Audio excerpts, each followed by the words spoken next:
मनुष्य समाज ने स्त्रियों को सदा ही शोषण, अन्याय और अपमान दिए। आप अपने आसपास दृष्टि डालिए, समग्र इतिहास को देखिए, तो यही दिखाई देगा कि पुरुषों की ईर्ष्या, लालसा, अहंकार, बैर, इन सभी बुरी भावनाओं का परिणाम स्त्रियां भोगती हैं।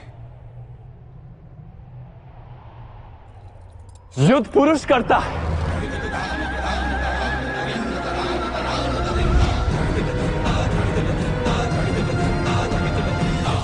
और पराजित नगर की स्त्रियों के साथ बलात्कार किया जाता है।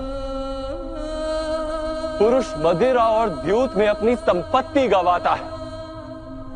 स्त्री के भाग्य में भूख आती है, पुरुष का अहंकार जागता है, और स्त्री की स्वतंत्रता और सुख में बाधा उत्पन्न हो जाती है। पुरुष जीवन से हार कर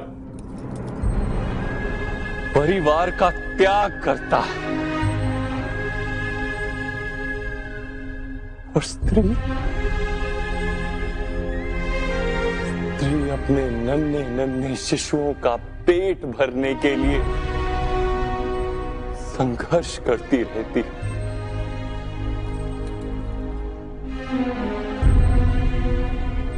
सारे संसार के दुखों की गिनती कीजिए, स्पष्ट दिखाई देगा कि पुरुषों की तुलना में स्त्रियां कहीं अधिक दुख भोगती हैं। कि किस प्रकार के समाज की रचना की है हमने, जहां मनुष्य जाति का आधा भाग दूसरे आधे भाग को निरंतर कुचलता रहता है।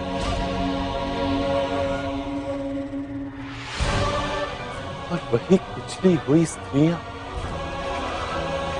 मनुष्य के समग्र भविष्य को जन्म देती। सृष्टि को देखिए, नए वृक्ष को जन्म देने वाले बीज के आसपास ईश्वर ने फूलों की पंखुड़ियां निर्मित की, उसे रंग और सुगंध से भर दिया। जहां भविष्य का जन्म होता है वहां तो केवल सुंदरता, केवल सुख, संतोष और सम्मान होना आवश्यक नहीं। किंतु समाज स्त्रियों को दुख देकर सारे भविष्य को दुख से भरता रहता है।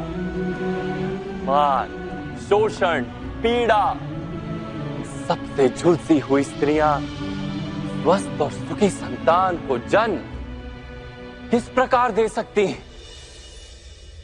अर्थात जब जब किसी स्त्री का अपमान होता है, किसी स्त्री का शोषण होता है, किसी नारी के केशों को खींचा जाता है, तब तब किसी ना किसी रूप में एक युद्ध का जन्म होता है, किसी ना किसी रूप में महाभारत का आरंभ होता है।